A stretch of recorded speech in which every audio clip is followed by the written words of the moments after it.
Welcome everyone to another episode of Why the Long Face? Where Paul, Rob, and I talk about concerns of today's pop culture, the daily news, the war on finance. Wait, no, this is the wrong show. I'm sorry. Yeah, we talk about comics, boobs, and Walking Dead. But mostly about boobs. With some shenanigans. Can we circle back to boobs? Alright guys, welcome back again. Thanks for being here. So let's just jump right into it. Cue to theme music. We're going to be talking about Negan. Oh, I'm sorry. The Walking Dead. Yes. The dead. Yes. All the dead. Yes. We're going to be talking about The Walking Dead and how this episode was kind of a roller coaster. You know, it had its ups and it had its downs, and that was it. Thanks for listening in. Good night, folks. It was really cool. It was really. That episode was really cool. Yeah. It was cool, and thanks for coming in. Thanks. So, let's start with you, Paul. What did you think of the episode? Oh, I didn't watch. No, no, it was. Dude, I like every episode. I never go, oh, that sucked. I like the story, the story driven. I was glad to not see the Rick flashbacks. Right. I hope they're going to explain that later. I'm sure they probably will. Maybe the last episode they'll tie it all together. Yeah, maybe. So, I mean, overall about the whole episode itself, I mean, what did you think? I feel kind of like I feel kind of like I didn't study for this exam. What did you want me to say? All right. So let's move on, since Paul didn't study and he's unprepared. Yeah. Rob, what did you think? I thought it was great. I liked it. I like Paul said, I liked the lack of flashbacks. Yeah. I appreciate those episodes, but I feel that if you have too many of them, it kind of slows the story down. You know, I don't mind it as a preface to something down the road, but you know, as you know, with this show, that could be 5 or 6 episodes from now, for all we know. But it was nice to see, you know, Ezekiel's charm start to wear into Carol there, where she was just like, "Come on, really?" And you know, he's feeding her his mumbo jumbo, and she was digging it. It actually got through to her, so that was cool to see. Well, that's what he has to do to inspire his group, so to speak. I mean, it works for what he needs it to do. Right, and then he's like looking at her like, "Why are you trying to be the buzzkill? Yeah. Let me have this. You know, this is what I'm here for. It's like the only thing I can do. So let me have this, but not on this day. You know." Right. Well, what did you guys think of the ending? I didn't like it. I did not like it. That surprise ending. Well, wait a minute. I don't remember that guy. Who is that guy?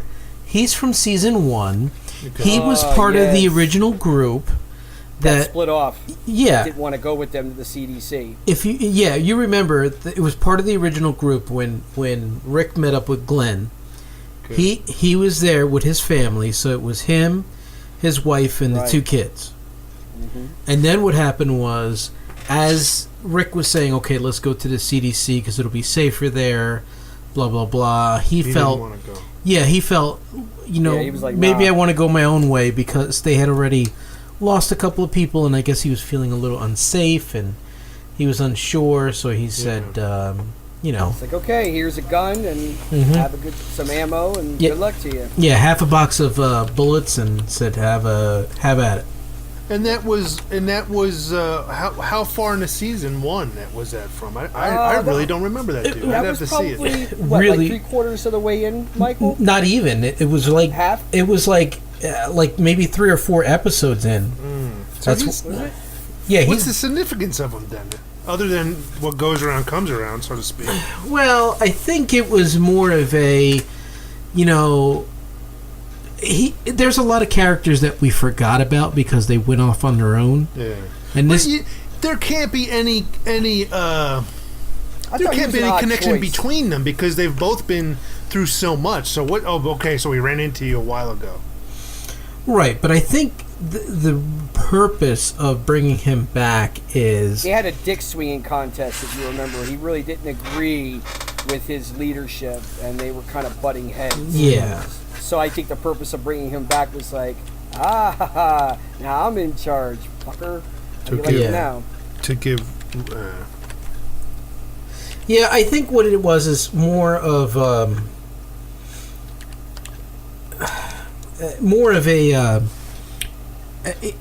I think it was just to give him somebody else to blame him for their problems because he went out on his own, and probably what happened was they were trying to head towards Washington, which probably lost his family on the way. Well, the little girl is still there, right? No, I mean, he's got a baby. That's a baby. That baby. That's a baby, and it didn't belong to him. Yeah, but no, that was the guy that he killed. That's his right. baby. That's right. Because he had. That's why he felt bad, because he killed basically a father, and that's why he was like a wreck there. Mm-hmm. Yeah, but let's talk about the other guy though. That they saved. Oh, that guy. Yeah, that's pissed me off. Like, what the fuck, dude? Just kill him already, Jesus. Kill him. Real. Jesus. I mean, I kind of got the idea. Okay, he's trying not to be like them, but you live in a world where you have to be that way. It's all out war. Yeah, like those. I would have killed them all. I'm sorry. Because you can't say, oh well, they're just going to trust you. But then at the end, all those guys surrendered. Right, but at the same time, here's the problem. You have some that are genuinely surrendering because they really don't like working for Negan, and they would love nothing more to be under with somebody else who's not going to treat them like a hired hand.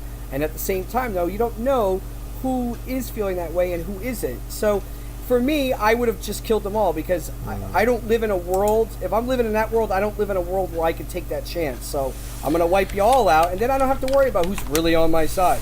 Kill them all and let God sort them out. Right. Well, harsh, but that's the world. Yes and no, there. because it is the end of the world, so to speak. So you can't just not have people. No. I would not have those people. Those people don't need to be had. Well, it kind of like what Jesus was trying to explain is that a lot of them are just there because.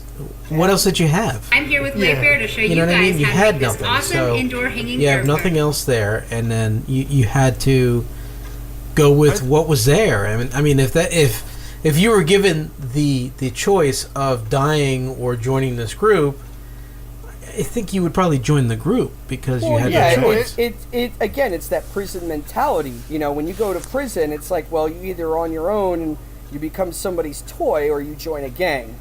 And you're protected. It's a similar concept. Or, I mean, it could be that he's thinking, hey, you know what, if we give these people a chance to be people again. And what's all the sound effects? That's just sound effects. But maybe if he gives people a chance to be people again and not, slaves, maybe they'll do the right thing. But well, how do you know who's going to do that and who isn't? Like Morales was not looking like he wanted to do anything, but give Rick a big old. I think he's gonna give Rick a break. Well, I think it might be part of. I think the storyline with Morales is to give him.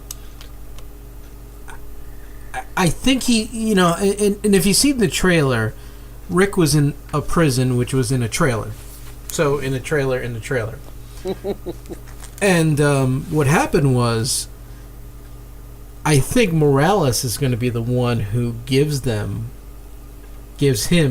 Rick, to the scavengers. Oh, really? Yeah. Because what do you mean give him to the scavengers? What did they got to deal with the scavengers for? Well, because if you look at in the trailer, and we're going to break down the trailer a little bit here. In the trailer, it looks like he's stuck in this trailer. And then they showed the outside of the trailer which it looks like there's a couple of bullet holes in it, and the outside of the trailer you could kind of see some writing. Now, if you go back to the last season and you see when Rick was dealing with them, the Saviors, I mean not the Saviors, the Scavengers, you can see that same trailer there. Like, you see the same writing, the same bullet holes and everything right where it's at. So that leads you to believe he's in their compound. Now, whether or not Morales is going to be the one who does it, I think he might be, or because, you know, I think they want payback, you know, for what happened because of Rick. Or they're going to use Rick as a leverage to try to get some kind of favor with Negan. Wow. Yeah, I think they're kind of running scared, though, weren't they? Yeah, they were, but remember, all they had to do was just regroup and go back to their place. Because there's a lot of those bastards. Yeah, there is a lot of them. But, you know... What do you think, he's going to wind up killing her, or what? She needs to die for what she did. Are you kidding me? I don't know if he'll end up killing her, because she might be a part of something that he might need. But I think he might either teach her a lesson in some way. We're talking about the same one that said she wanted to lay with him afterward. Yeah, right. Yeah, because she's just like, that's just another service to be bought and traded. Right. And she just had this look on her face like, oh, whatever, guess not. They're kind of bizarre too. They talk a little weird too. Yeah, right? and it's like, what?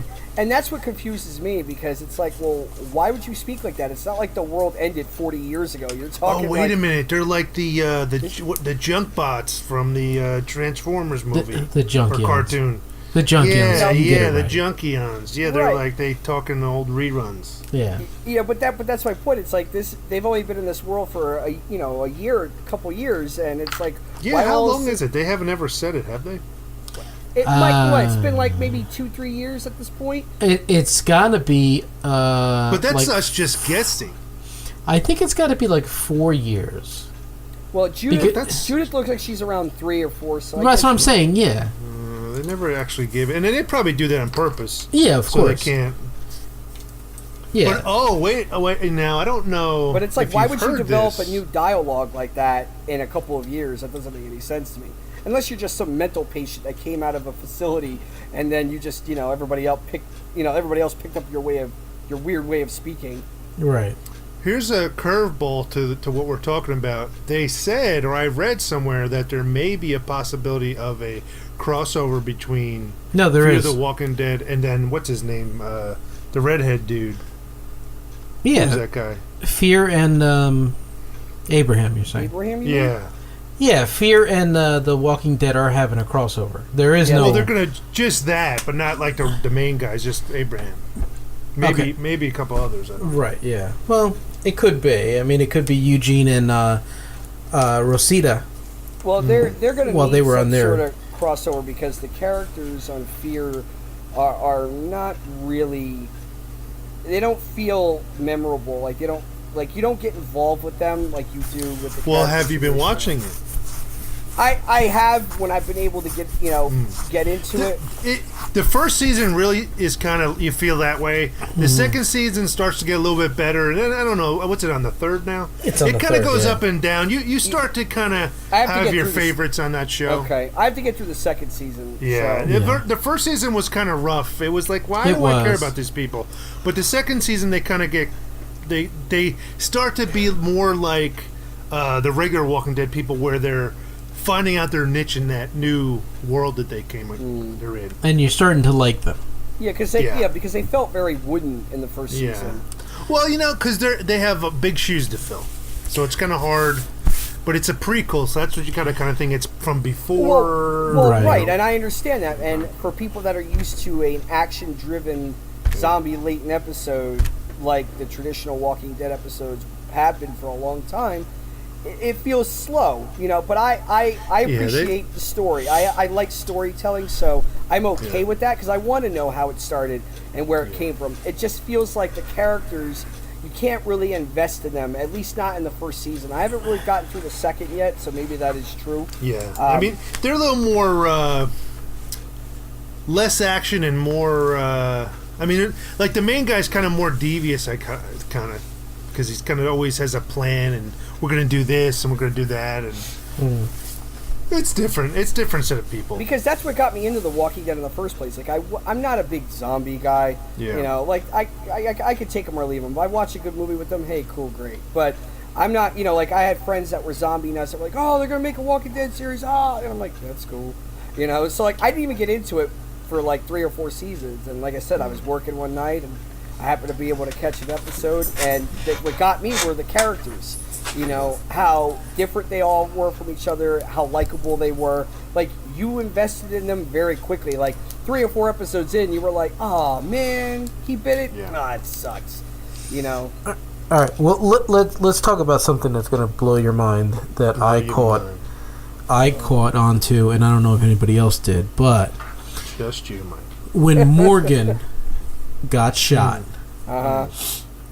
and He really didn't get shot. But well, he did. His armor, and I don't know if you knew this, but the armor that he's wearing Metal. is the armor from that kid that got killed. Yeah. Okay. So it was that kid's armor that he was wearing. So it saved his life because it didn't penetrate him. It kind of did like a... But didn't he just say, like, prior to that, oh, yeah, I can't die? Yeah, he says, I don't die. Yeah. I don't die. And again, the reason why he's saying something like that is because he's done so much evil in his life that every time he's tried to die or kill himself, it hasn't happened. So like give him himself his just desserts, he thought. Right. So he gets shot, and then he wakes up and just starts going on a one-man killing spree. Yeah. Which I loved. I thought that was great. Oh yeah, he went crazy. I mean, just killing all these people. Kind of reminded me of like a John Wick type of situation where he's right. just... Or the Morgan that we met, you know, who had to clear, you know, yes. early in the show there. But when he comes out of the compound, and the one guy turns to him and goes, "Oh, you got transferred here too?" Oh, that fucking guy, yeah. I was like, come on, take him out. And when he said that, you're just like, wait a minute. Is he talking to Morgan? That's the guy. That's the guy who killed the boy. Right. Isn't it? Yeah. Yes. Man, I don't know how he held restraint for that. Really. Right. But did that mean that, like, was he saying that, like, you got transferred here that he was working with the Saviors? Or was it because he was saying that he used to be in the kingdom and now he's working with Rick? No. You know, it was kind of... I did hear that, but I didn't really pay much to it because I was, like, oh shit, it's that guy. Yeah. But, I mean, when you hear it and you see what he was going through and you're just like, wait a minute.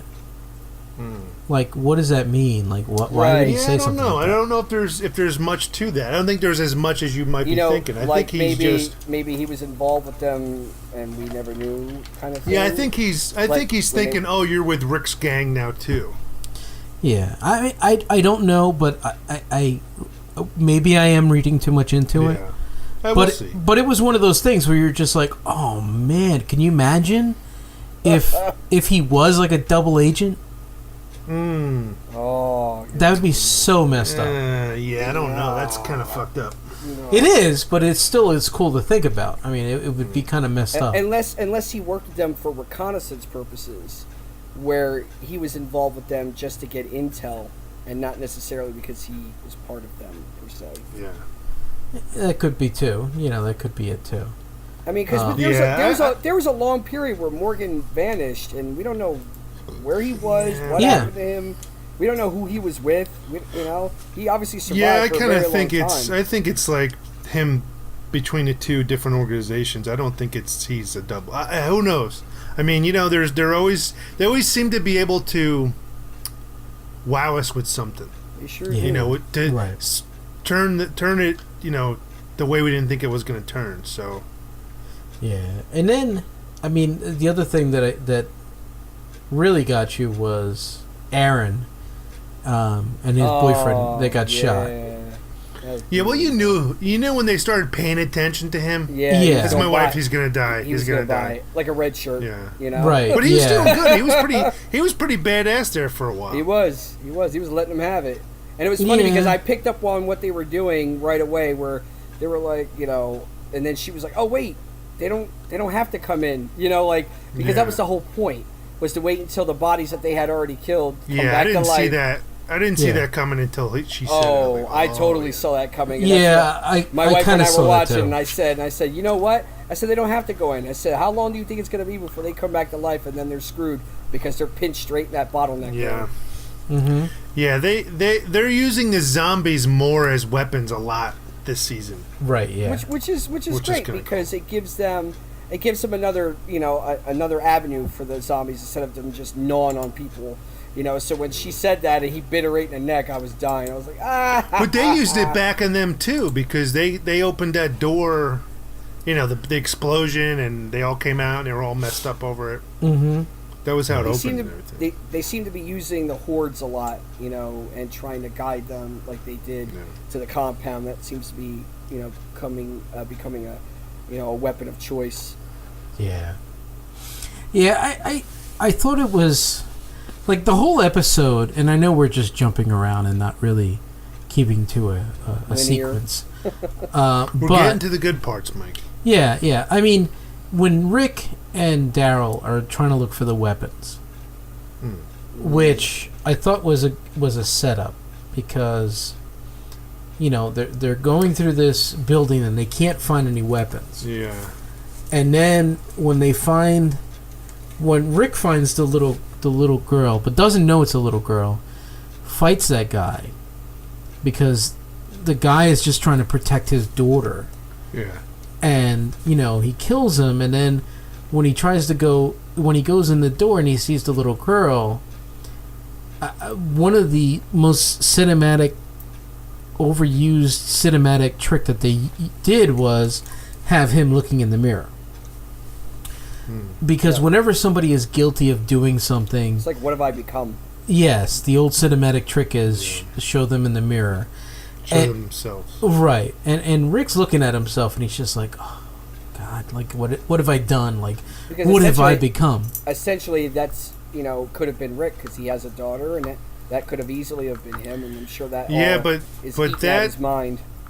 But that baby's going to grow up to be evil, so you gotta nip it in the bud. Well, he didn't kill the baby.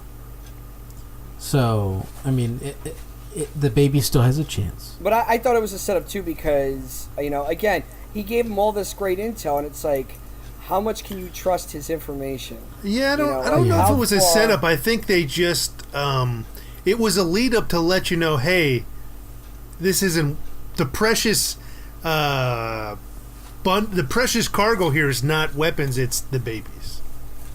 It's also possible that they may, because there's probably more than one baby in there, right?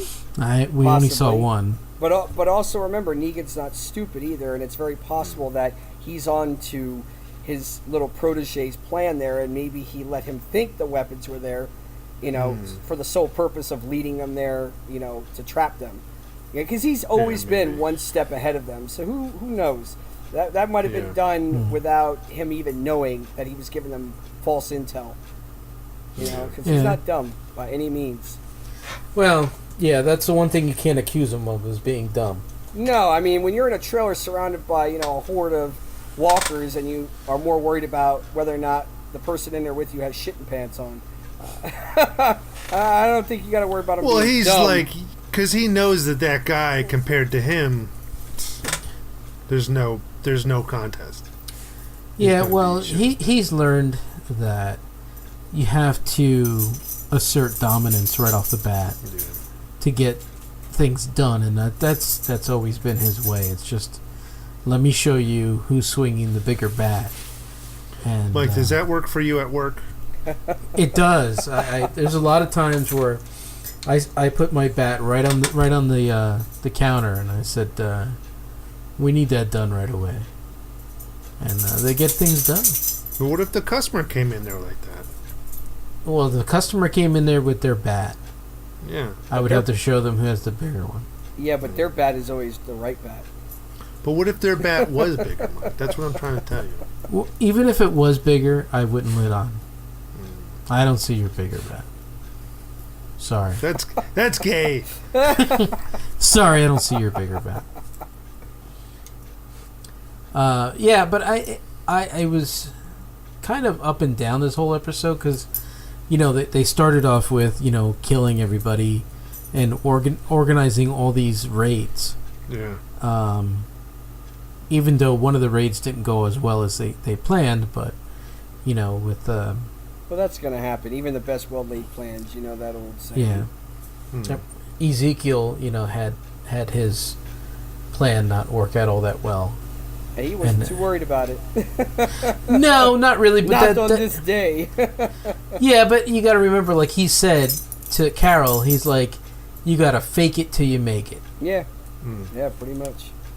So I think he is kind of like some of us who just, we play along, and even though we don't know what we're doing, we just act like we do, and if things work out in our favor, we're just like, yeah, I knew it was going to happen. Yeah, I meant for that to happen that way. Yeah. That was how it was planned. Yes, that's how I planned on doing it. Exactly. Worked out just as I planned. Yep. So, I mean, okay. It was a really good episode because you got to see somebody you haven't seen in a while. Yeah, but to pick I could him, have gone. Like, I could have gone without. I agree with that, but he was. There might be something. Yeah, there might be something. But they're grooming something big. That's Obviously. why they brought him back. Yeah. Absolutely. It's going to be almost like a trilogy. The formula of a trilogy is you have your establishing first episode, then you have the middle episode where shit goes awry, and then you have the third and final part where it ultimately circles back to the first. So this is kind of. They're at their 100th episode mark, and now it looks like they're kind of circling back to the beginning for those fans that have been watching, and then you can go, oh, okay.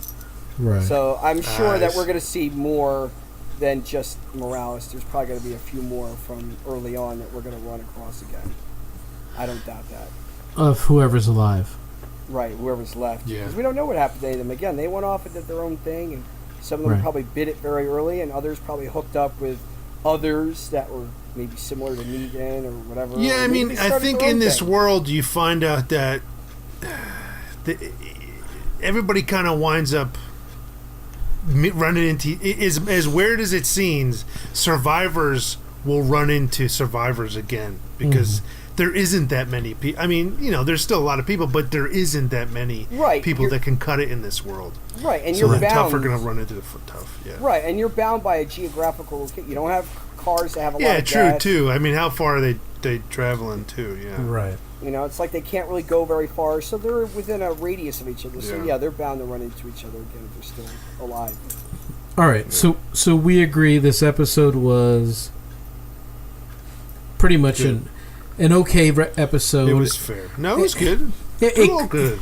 Well, no. And understandably, yes, they're all good. But if we wanted to mark it by like how exciting it was okay. It was okay. Yeah, it was. Yeah, it was good. I mean, it wasn't like oh holy crap, like it was. Yeah, it was good. It wasn't like bash somebody's head in type of episode. No, it was what you would consider a good middle of the road episode for the season kind of thing. And if you're smart about how you do the show, you would do that. You would do a real over the top episode, then kind of a couple middle of the road, then throw another over the top one in there again. You want to mix it up. That's how you keep your audience involved. Right. You're waiting to see what's going to happen next. You're like, okay, Morales is there. Where are we going with this? And now you're going to want to know. Kind of like with what they did with Glenn and Morgan and all that. Like, you wanted to know what happened to him, but you didn't find out for 5 freaking episoch. You're learning how Morgan became Mr. Kumbaya, and you're like, wait a minute here. What about Glenn? But there's so much other things going on that simultaneously that you're like, oh, well, it'll keep you hooked on that one thing. 'Cause you're like, yeah, I want to see what's happening there too. Right, and then you're going to get people Right. that are longtime fans that are going to be like, I want to know what's going on with Morales. What's this about? Where's that Well, storyline going? I mean, talking about that, about storylines and how they keep you entertained. I mean, Thor just came out this weekend, Indeed, it did. and one of the things that, like what Rob was just talking about, there's a part in the movie that really got me all excited, and I'm not going to spoil it for anybody, but I just want to tell you there's a part where you see something going on, and just as things kind of get lit, and you know what I'm kind of talking about, Rob, where somebody discovers they can do something, and then they start, doing this special thing, and then all of a sudden it cuts, and then they go into this totally different storyline. I'm like, hey, wait! I want to see what just happened. Wait, I wait, don't do that. And then they cut a little bit later. They go back to it, and that whole scene is ended, and you're like, oh, I wanted to see what happened. It might be in some outtakes or something. Did you watch for the two things at the end? Yes, I did. Yeah, the final one, I was like, yeah. Yeah. I mean, when Jeff Goldblum Is Jeff Goldblum. Yeah, I mean, don't get me wrong, he was good in the movie, but he was Jeff Goldblum playing a character. Kind of like Ryan Reynolds is playing Deadpool. Yeah. You know what I mean? Right. Like that's Jeff Goldblum. Like, Yeah, wasn't yeah. a far stretch for him. But there's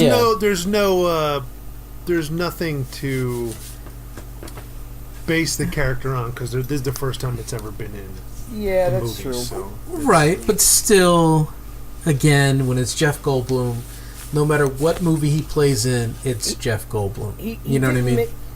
The only time I've ever seen him otherwise was The Fly. That is probably the only role that I can think of that he has done. But that was early on, and when he was starting to become a popular person, Right. so I don't think he had a brand of No. Jeff Goldblum yet. Well, No. right. But yeah, that is an awesome movie. But it was fantastic. I mean, he was Yeah. amazing. Absolutely amazing. And I'm not a big horror fan, but let me tell you, that movie still holds up today as one of the most horrifying, amazing sci-fi horror films I've ever seen. And even though it is a remake, it's probably the best remake I've ever seen. It's fantastic. I'll be honest with you. The first time I saw The Fly, it kind of creeped me out because of what I saw, and I think I saw it a second time, and ever since then I just won't watch it again because it's just like, It's awful. well, it's not that it's awful. It's just that Like, it's awful in a good way. Like, it's just like you watch and you're like, oh god. Ugh. Well, it's not awful in the sense of, oh my god, the gore was just horrible. Psychologically is where it got me. The thoughts, that's what I mean, the thought process of your mind, like, oh my god, could you imagine? Yeah, I mean, just like when he kept on putting his body parts in the medicine cabinet. Oh yeah, the little museum he said he had of his Yeah. body parts. And it was just like, it was creeping me out, like at that point, I'm just like, oh god, and then I think at one point he even lost his penis, and I'm like, that was in there, I think. Yeah, I'm like, Yeah. and then psychologically that just messed me up. I couldn't watch that anymore, just because of that scene. What got me was when he was talking to her when she came to see him later, after he was in the later stages of his metamorphosis there, and he said, have you ever heard of like insect politics? Like the first insect politician, and I'm like, where is he going with this? Yeah. And then he's like, that's my point. Insects are they don't have politics. They're very rough and brutal creatures. And he basically was like, if I'll hurt you if you stay. In other words, he put a human effort to it. Yeah. And you felt so bad for him, but I mean, it was Dave Cronenberg did that movie. I mean, it's all, like you said, Michael. It's awful to watch, but as far as his performance, the whole cast, the effects, the practical effects with the creatures, with the fly creature, absolutely amazing film. Yeah. Absolutely. Oh yeah, for its day. Best. For its day, I mean, you couldn't get any better with the effects. No, and you know what? And it still holds up fairly well. If you watch it today, it still holds up fairly well considering what was done. Like when she was grabbing his head and his jaw came off, and then like his head just like split in the eyes. Oh my god, I can't unsee that. You know? Well, see, as a monster lover as a kid, I remember the original one, and I just remember Vincent Price. It was stuck in the web. Help me! It just to see it more where they can give more, give more special effects too. It was really cool. Right. Yeah. But it was definitely one of Jeff's best roles. But other than that particular role, like you were saying, it was Jeff Goldblum playing Grandmaster.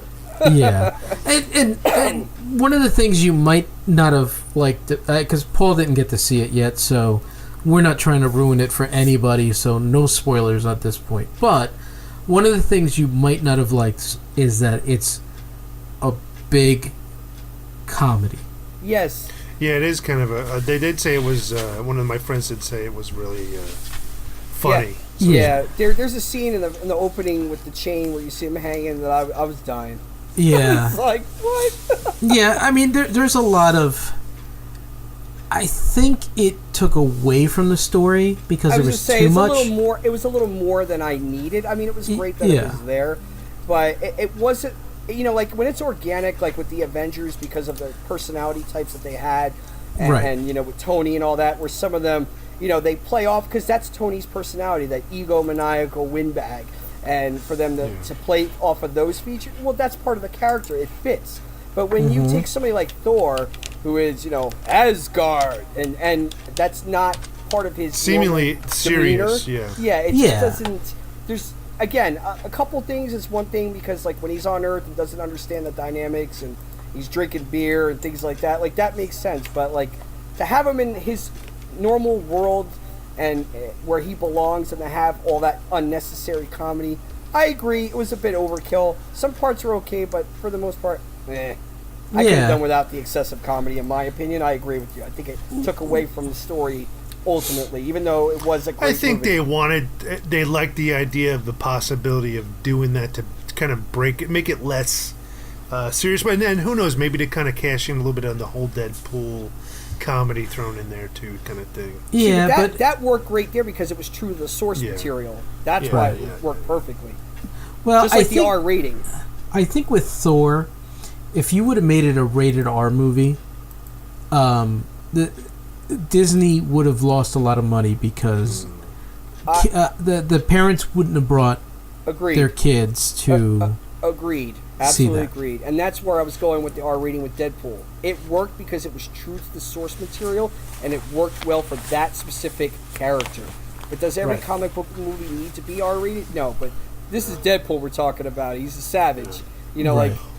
Somebody said that the movie they said that they allowed them to ad lib a lot. Yeah, and you could tell. I mean, there was a lot of bantering back and forth. Especially with Loki and all that, Yeah, like Chris Hemsworth, I don't see him as a comedian. I mean, he played in Ghostbusters.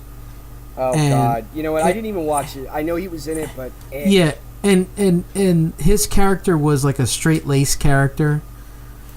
And, like Egon? No, it was more of a... He was just a hunk who just was stupid. Oh, the typical jock kind of. Yeah, so it was more of a. Yeah, so it was more of a. But Mike, was he a hunk? He was more of a physical comedy than anything else. So no, Chris Hemsworth kind of ticks me off because every time he's on screen, my wife goes, Yeah, so I don't like that. Yeah, I don't like that. And then of course there's a scene. I don't like that. Which you know which one I'm talking about, Mike. Yes. Okay. Yes. Yeah. Where but I still don't like it. There's like full 15 seconds of a lot of going on. Oh my God. I went to see it with my friend, and you know what? He's a wonderful guy. But and your friend did that? Because he's gay. So okay. he was sitting next to me, and he was then he's good looking. having a good time, and I'm like, I know. You Yeah, know, And it says that he's good looking. There you go. it's funny because I'm sitting there, and of course, you remember that scene in the second Thor, where for some reason he had to walk up to this window shirtless Yes. and just stare out for no reason. And my wife's like, "Oh," Yeah. and I'm like, I don't like this. We're never watching this again. No, it's a show. This is banned. Yes. But on that note, Kate Blanchett. Oh my God! Listen, she doesn't do anything for me. She's an she amazing doesn't. actress. But isn't she a little old in this movie? But Looking a little no, old let me sometimes? just say, but in this movie, smoking. Now she was the one that played Hella. Yeah. in Underworld. Lord of the Rings. No. In the What do Lord you of the mean, Rings. no? Lord of the Rings. Yes. Galadriel. Kate Blanchett. Oh, that's who it is? Yes. Yes, Oh, yeah. she's not good. Galadriel. Yeah. She's the one who played the one sorceress who got Yeah, I tempted know. by the ring. Yeah. Right. She was. Oh, I thought. Yeah. That's her. Yeah. Yep. No, you're thinking of Yeah. Beckinsale. Beckinsale. Yes. Yeah. Oh God. Oh, okay. Don't, Okay. So you don't Which- want to. Which, if it was her, When I'm lucky I she didn't go totally to would have jail. done it for me. I'm lucky yeah. I didn't go to jail when I met her because, oh my God. Yeah, but no. Cause why? Oh God, she's just as alluring in person, and then of course she starts talking with the accent, and it's over. And and she's taller than me. And Rob, keep it in your pants. I was just, it was bad. It was bad. I maintained, but, man, yeah. She's very, very nice though. If you ever get a chance to meet her, I would definitely jump on that. Yeah, like the, and like when I was watching like the Valkyrie, and I'm watching Tessa her, Thompson. yeah, and I'm thinking to myself like, and I'm thinking to myself like, what purpose does she have to be in this movie? Because they make her kind of a focal point when you first meet her. Really? So I'm like, what's Are you the referring purpose of? to Kate Blanchett's character or No. Valkyrie? Oh, the Valkyrie. The Valkyrie. You like, mean all of them or No, that- just her. There's Just her. There's Just her. one. There's Okay. one chick that has that name, but it does. Right. That is the name for the race of them or the class right. of them. So that's why I was but, asking. But that is one chick So that has that name. Yeah. So you're referring In to Marvel Universe. to Tessa Thompson then? Tessa Thompson. Yeah. I got to work So- with her on Creed, and she's wonderful. Very, very sweet girl. Super talented. She's kind of young. Yeah. Is she young? She's young looking. Yes, Oh, okay. Yeah. amazing actress though. I will Yeah. say She that. like when you see her and you're just like, I don't understand why right. they're focusing on her so much, and right. then later on you figure it out and you're like, oh. Especially when she first walks out of the ship, and Yeah. I was like, "Wait a minute, what just happened here?" Yeah. But it and there's a lot of like Doctor Strange makes an appearance Yes, in he it. does. That was great. Oh, he does. Oh, Yeah. okay, Yeah. I didn't know that. Now Even- see, Michael, that scene right there, that the humor there fit to me. Yes. Yeah, it did. Because it fits with Doctor Strange's thing, That's his thing. Yeah, Yes. his personality, the way he was in the first movie, he was kind of like that in this movie. So he was very serious, very straight to the point, but didn't want to hear your nonsense anyway. Yeah. And like like Thor, throughout the whole interaction with him was so off kiltered. He didn't understand what was happening from minute to minute Right. Really? because he kept on like changing the scenery on him. Yeah. Jumping. And Yeah, and he just couldn't figure it out. Like, at one point he almost threw up. He was like, "Oh," yeah. because there was just so much going on. And I like that interaction with them because it was just kind of like, because what it was is he did the Doctor Strange thing. He's like, "Listen, I watch this world. I watch to see if something's going to go on. I see this happening. If I help you, would you leave?" And he's like, "Yeah, okay, I'll help you. Now leave." Yeah. You know what I boom, mean? Done. It was good though. It was good. See, But- that totally fit. You know, Yeah. the rest of it, some of the other stuff, not so much. Yeah, the Stan Lee thing kind of really annoyed me. I was so, great. like Stan Lee makes cameos, and I understand, make some cameos. It's cool. I understand that. But didn't his like cameo that- in this one was just like, You didn't like that specific way they did it. yeah. I was all about Korg. I was digging him, man. He was great. Oh, Cork. Oh, yeah. Yeah. They had some interesting characters in there that, since I don't follow the comic book, I think know that's nothing the about. Rock guy. He, He's Yeah. from Yes. he's from when that's him. Hulk went to another planet The first- and he became yes, like a king there. He's from there. That's who they first fought. I think in the comic that was I want to say I think Thor's first battle. I think in the comic book was with them. I don't really follow the comic books, but if I remember correctly, I believe that that race of people were. I was see what one you're of his saying. first Yeah, battles. that's when he used Yeah. this stick to become Thor. I don't know if that's them because they looked a Right. little more like that's Easter them. Island heads. That's what their heads were like. Yeah. Yeah, no, that's them. They're the same race, Oh, okay. Maybe they changed. Now, or at least they're supposed to be. another thing that And I was he's voiced by the director of the film, actually. another thing that I was really fanboying about throughout the whole movie. Referring to the statues, the faces, or Yeah, no. Beyond that, I mean, and I just want to get to the beginning where we had all the trailers yes. and the Star Wars trailer. Oh my god! My God, when I saw that trailer, I geeked out so bad. I'm looking at my wife. I'm going, Star Wars, look at Star Wars. Yeah. And she's just like, she's on Facebook. She's like, yeah, so. And I'm like, I want to slap you right now. Don't say that. I went with two of my friends that are Star Wars nuts, and we were all like, so we were all having a good time with that one. But the trailer was really like, It was cut well, very well. oh my God. And it was like, talk about a roller coaster, because they show you the new AT-ATs.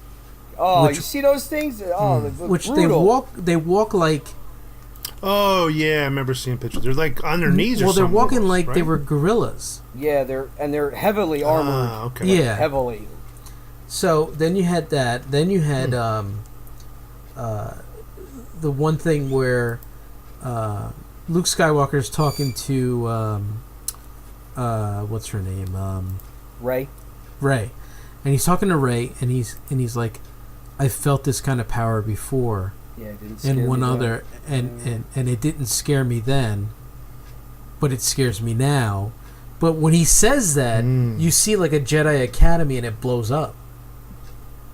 So I'm wondering if he's referring to Kylo Ren. and what he did, and then that's why he's like, I have to get away from you. Yeah, in other words, I don't want this to happen again. But then the question is who the freaking hell is she? Because you're talking Kylo Ren is, obviously been, Solo, who's a direct lineage from Leia, Right. basically the most powerful Jedi that ever came about, Anakin, Luke, So who the hell is she then?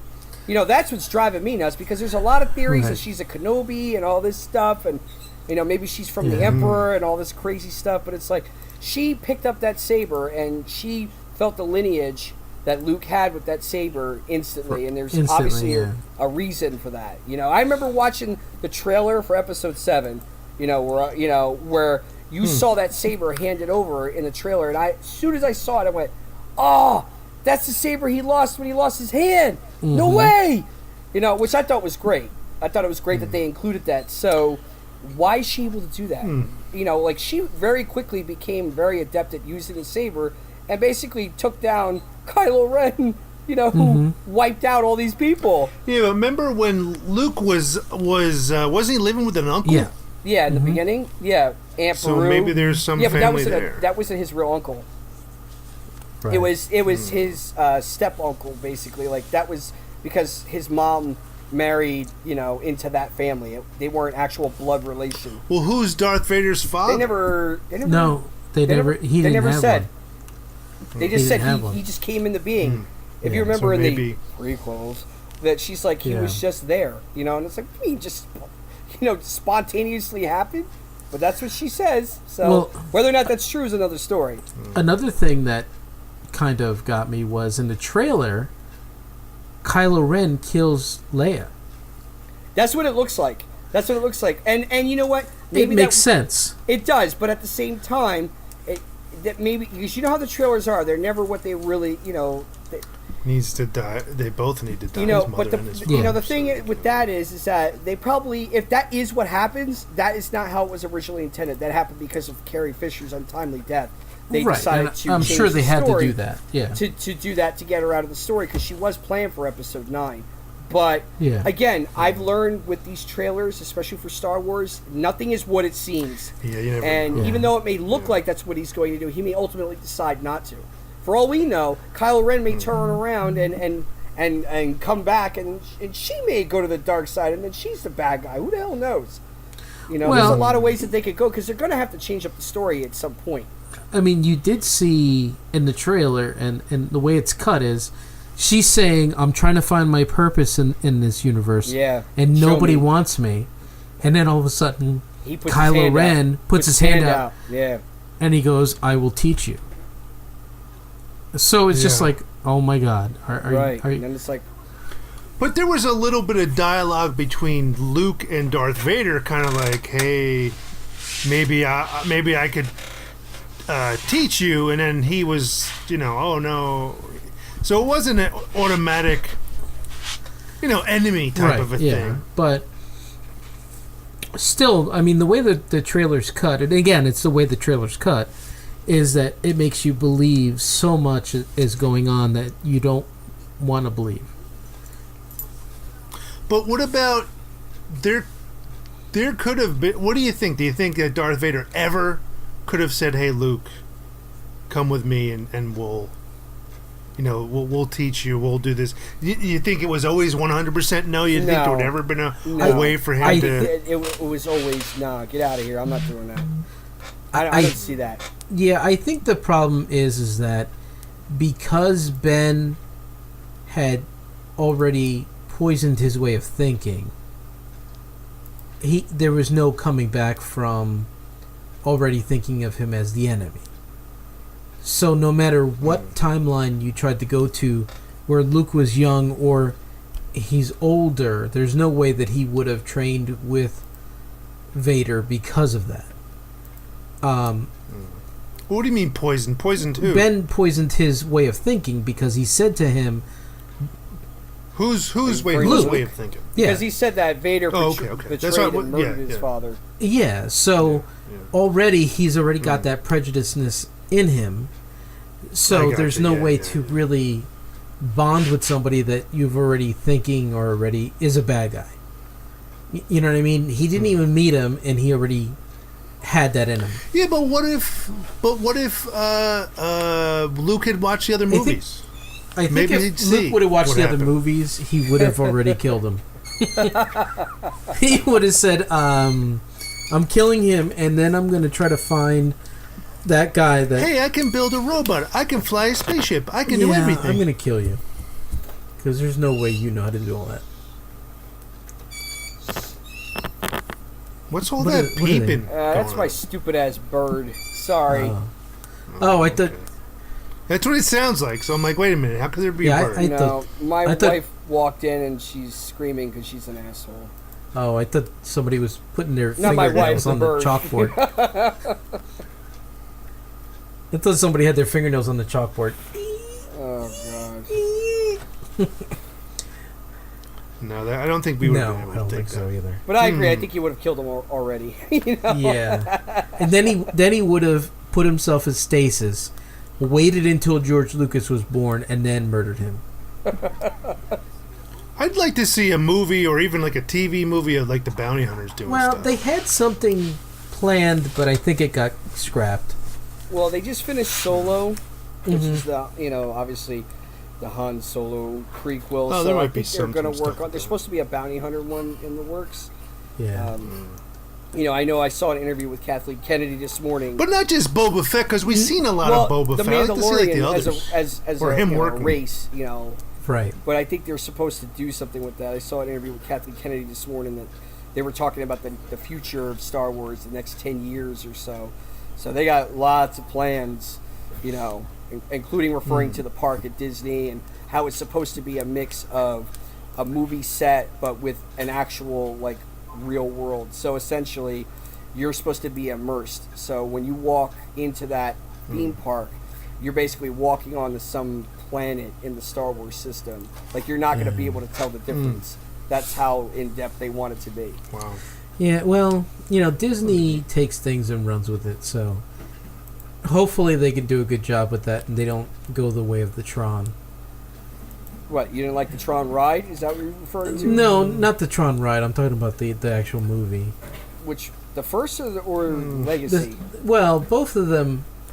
Don't get me wrong. I what love. What are you talking about? The original is a classic. Are you for real? No, don't get me wrong. I love the special effects of the first Tron and what it did and what it represented. It represented everything that you can do on a computer.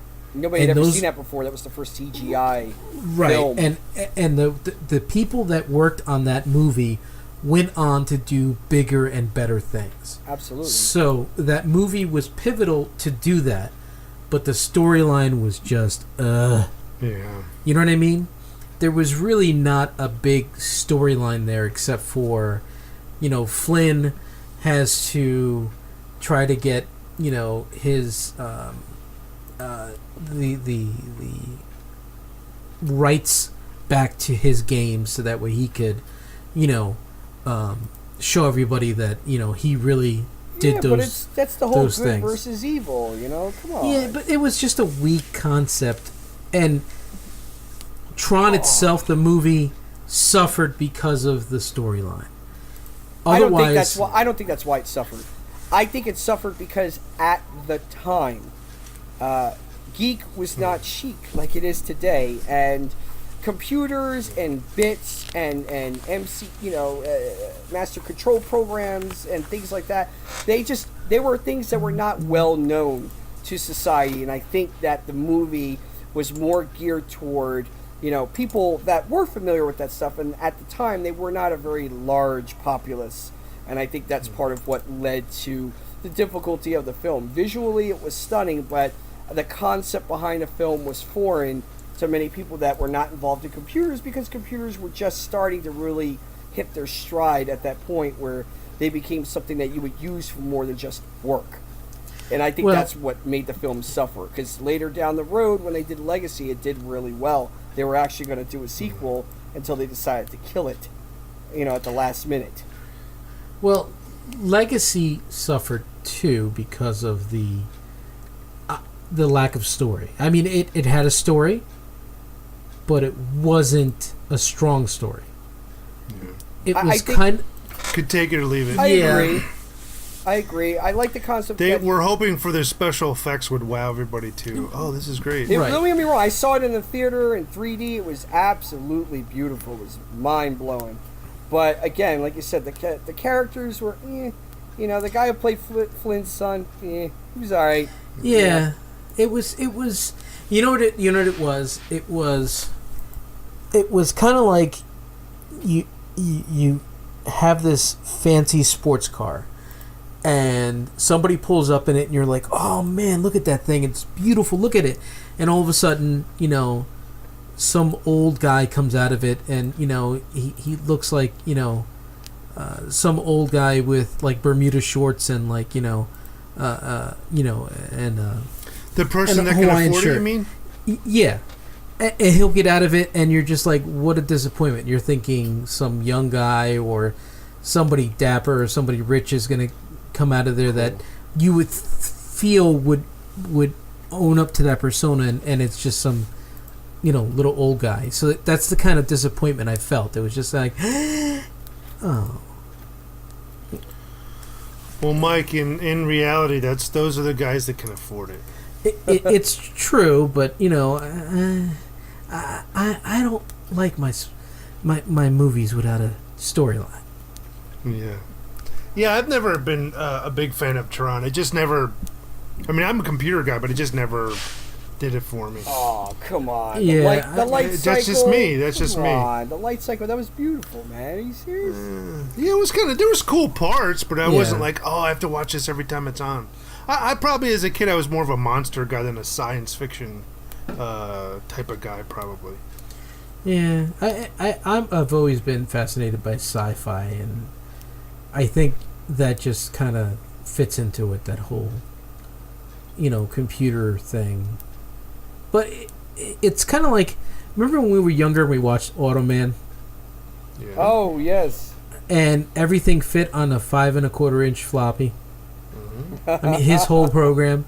Yeah, right. Now, again, I had to call shenanigans on that. It was compressed. There was no way you could compress that much information onto a floppy. Oh, come on. But it was one of those things when we were younger, we were just like, whoa, this is the coolest thing ever. I tried watching an episode not too long ago, probably about 6 or 7 months ago, and I was just like, what the hell was I watching? You can't watch those shows. I mean, you're a kid. They don't hold up well over time. A lot of them. You're like, oh, what is happening here? They don't. And I've learned that to be disappointed. Well, in the 80s, it was a different mentality when it came to TV shows. People wanted to see flashiness. They wanted to see action. Top. Oh, yeah.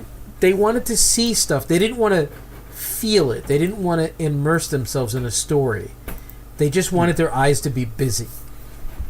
And I think that's why in the 80s we had all these over-the-top shows like the A-Team and Knight Rider and Airwolf and Airwolf. V and like all these like over-the-top, like Magnum PI and what was the one with the two brothers that were or two friends that were detectives, and they had the one nerd that shit that worked with them. I was like, what are you talking about? But I kind of do remember something like that. Wait, which one was that, Mike? It was. That's what we're trying to figure yeah, out. Wait, it was two detectives, and then they had a nerd that worked with them, and he had like a robot or something. That wasn't supposed to be. No, I don't even know. Yeah. Oh, it kind of. Yeah, it's on the tip of my tongue, but yeah. Yeah, I'm trying to think of it. But that stuff like that. That those are the shows that, when you think about it, back in the day, you were just like, whoa, that was like the coolest thing ever. And then you watch it now, and you're just like, there was no story. There was no. Whoa, I can't watch it. Yeah, there was like nothing to it except for the novelty of, this nerd used computers, and he helped, solve some of the crimes with the computer. Ooh.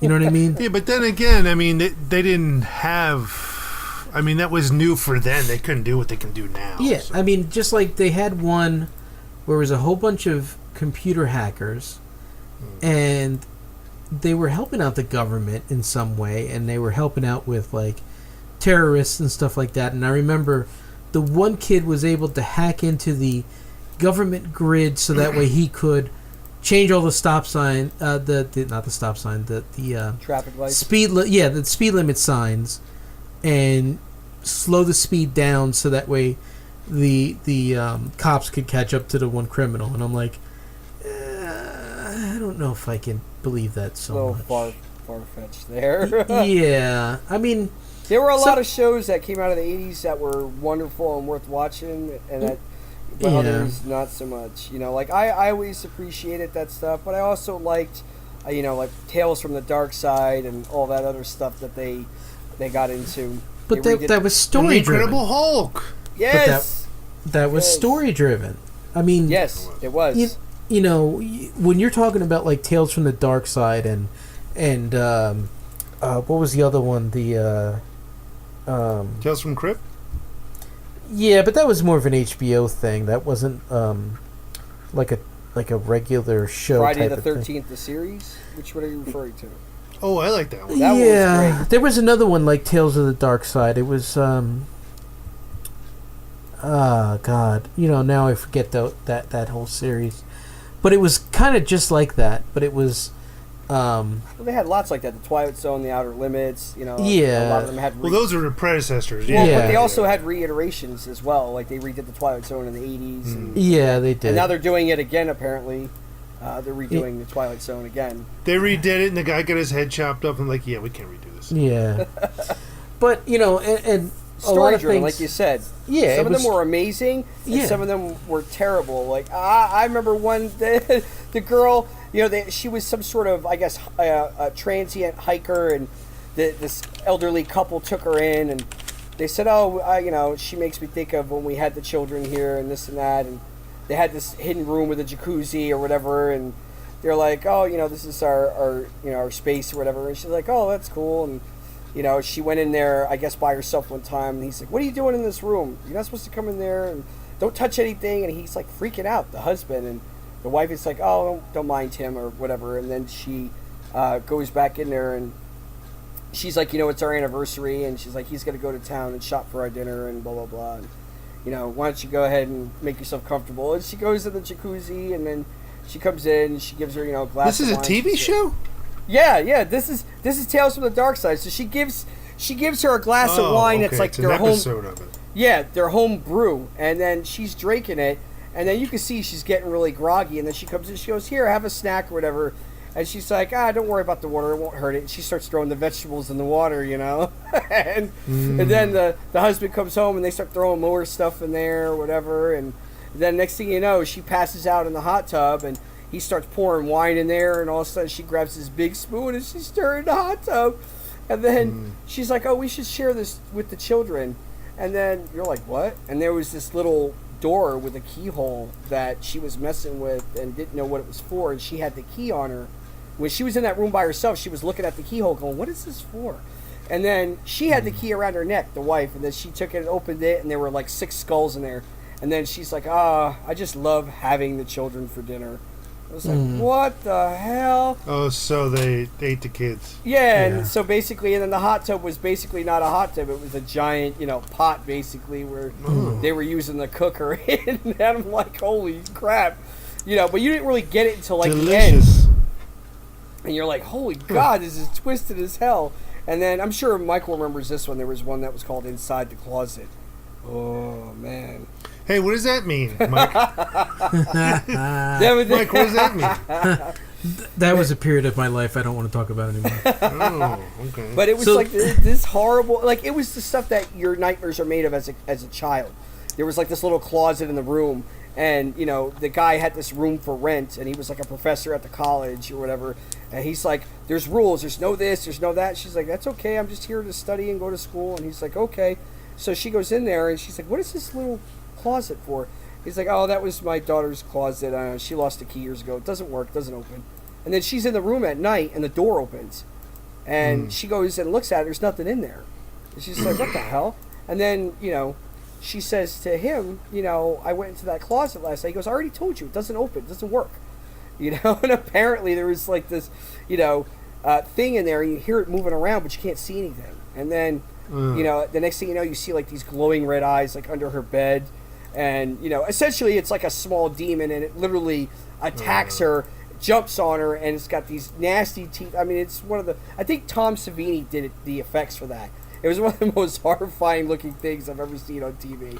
Well, wait a minute. Mike remembers this one with the little pup, that little voodoo doll thing that was. And it like snapped the her little neck. voodoo doll with the hair. It like snapped her neck and pulled her in the closet, and then it comes downstairs, and the guy who has the place, it like bites his leg, and he's like, "Ow, what are you doing?" Apparently that's his daughter. Yes, that was his. I remember that. It was remember? like it was a clay animation type thing, and when it bites him, he's like, "Ow!" And then all of a sudden, like a little puppet is on his shoulder.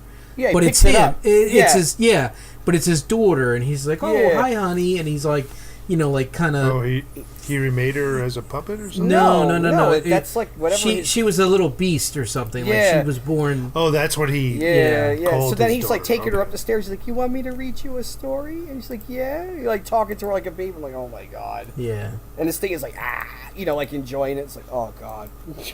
Yeah. But that's like the stuff your nightmares are made of as a kid. Things under your bed, things in the closet. So. Some of the episodes were really good, and others you're just like, what is happening here? So, the show that I was thinking of is called Riptide. Riptide. Okay. Were they on a boat or something? Well, they had a boat. That's what it was. It was like a houseboat or something. And that MacGyver lived on? Yeah, that's what they did their stuff off of the houseboat, I think. Now, that was a well-written show with story. I used to just watch it just to see what they were going to do. Let me see Riptide. You mean the young ones? No, I'm talking about the MacGyver. That's Simon and Son? Remember the young ones? Yeah. I've been saying forever. Oh, that was like the show back in the day. I remember we used to watch. It was like on. Remember, it was like a public access TV.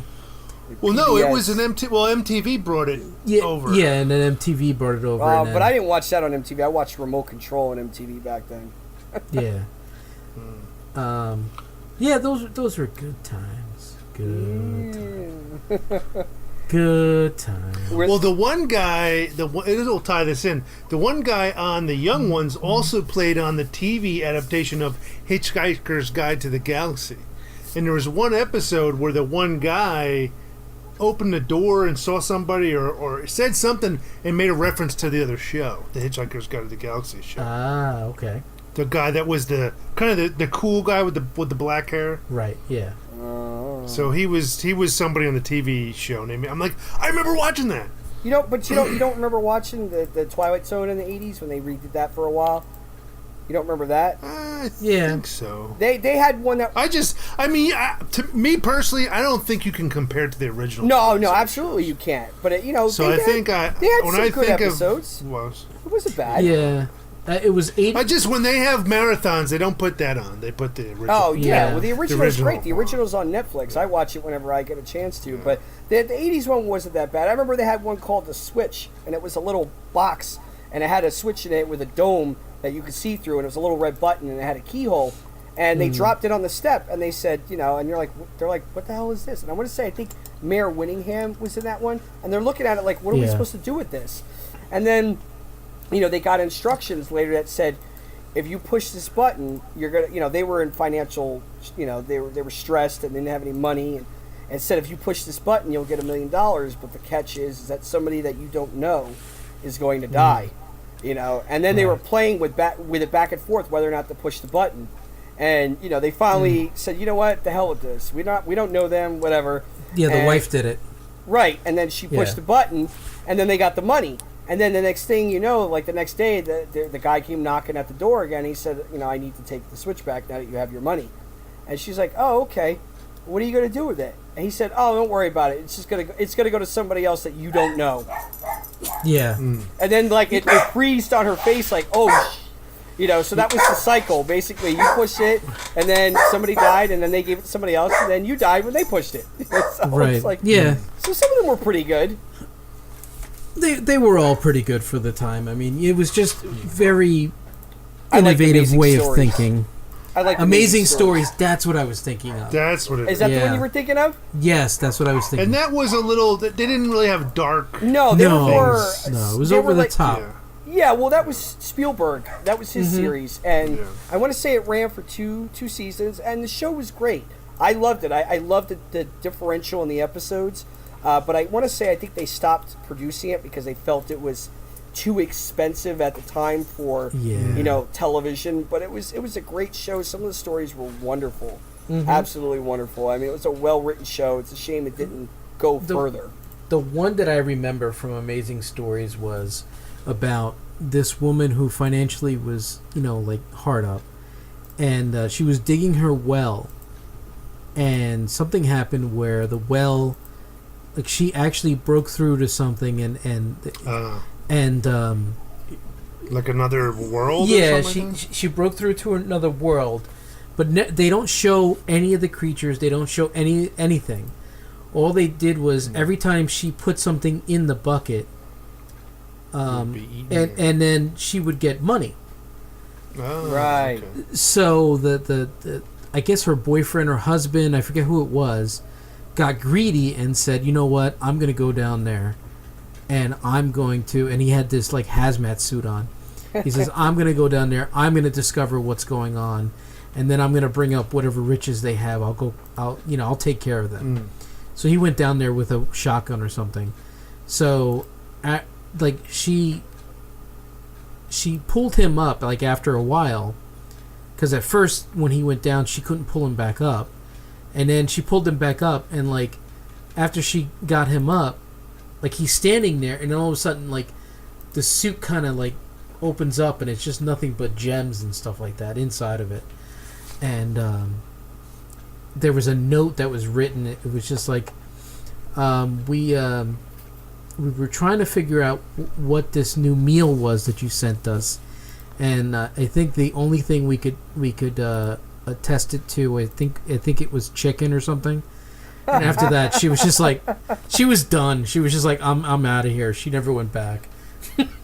So she was sending stuff down, and they were eating it and paying for it. Yeah, so she sent them a dictionary, so they learned how to use the language, and then they asked, "Can you give us stuff to eat, so we can see what your world is like?"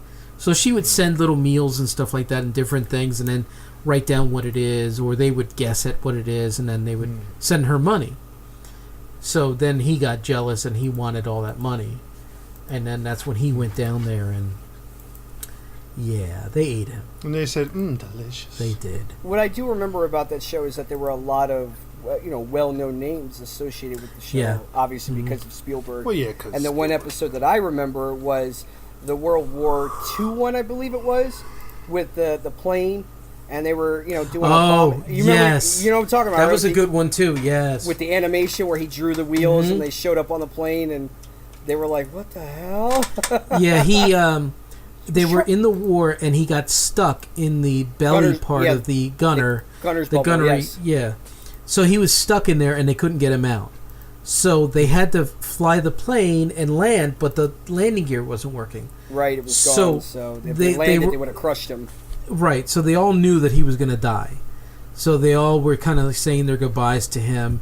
Was it Charlie Sheen in that episode? I'm trying to remember who's in that. Yeah, I remember who it was, and he was so like adamant that he didn't want to die that he drew like this landing gear, like the plane with the landing gear. They preface the story with him being an artist. He liked to draw. And then he stared at where the landing gear is supposed to be at for so long that it actually made the landing gear. Yeah, it came out like a cartoon animated landing gear came out. So they landed, and then what they did was they didn't wake him up. Yeah, he was like zoned out. Yeah, they cut him out of the bubble, and then once they cut him out of the bubble and they took him out of there, and they woke him up, then the landing gear disappeared and the plane just it collapsed, crashed to the ground. Yep. Because I want to say they had never lost anybody on a mission before. I think that was their thing, and he would have been their first. So, yeah. But I mean that stuff like that was cool to watch. And I want to say I believe Charlie Sheen I think was in that one. And the guy who played the one that was in the gunner's bubble was the same guy that was in that movie 3 O'clock High. You remember that movie at all? Yes. Where it's like, I don't like when people know about me. In fact, I don't like it when anybody knows about me. So you can take that paper yours and wipe off your dick with it. And he touched him in the bathroom. He's like, "We're gonna fight today at 3 o'clock." That was the guy who played Jerry. That's the same guy. He was also in Stand By Me. He was one of the gang members there. And Back to the Future. He was one of Biff's. That was the guy who wore the 3D glasses in his gang. Yes. Casey. I'm trying to remember what his name is. Casey. I'm trying to remember what his last name is. Starts with an S. Can't remember what it is off the top of my head. But his sister is also an actress, and she was in Airheads. That was the one that Adam Sandler was. The blonde that he was sleeping with on the couch. And he's like, "You're screwing up my $1,400 couch." Yep. But it was a great show, no doubt. It was, and let's leave on nostalgia note. we'll just say our goodbyes, because if not, we could probably go all night talking about nostalgia stuff. So we could do that on a holiday show. there you go. We're all off. Then you could touch on things like Stranger Things that kind of delve into that. Oh, I just finished it. Oh, yeah, I'm still working on it. But I mean, I am too. I'm still working on it. Good stuff. So man. you are starting to watch Stranger Things too? Yeah. Oh, okay. show's fantastic. I still think one was better, but it got better. It's a little slow in the beginning, and it picks up after, I think, 4. I mean, how can you go wrong with the whole Ghostbusters with the proton packs? Like, come on, that's great. Yeah. All right, so I'm Mike LeBoy. He is Rob James. Oh, is that me? I'm pointing at you. I'm pointing at you, Paul. Oh, it's Paul Romanek? And he is Rob James. And we are Wild Stallions. Yeah. Oh, sorry. We are saying goodnight.